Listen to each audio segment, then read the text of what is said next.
ดูสภาพนะครับหรือกระจุยกระจายแต่เปลี่ยนนิดเดียวโฟร์วิวชุดยกดีนะครับไม่เปลี่ยนชุดยกไปด้วยดูนะครับผมเพื่อนๆวีโก้โฟร์วิว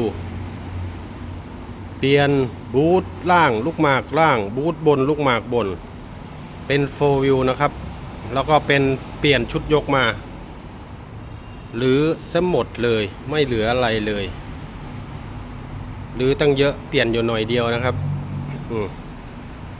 ยาวประกับกันโครงไม่เหลืออะไรเลยสภาพหรือกระจาย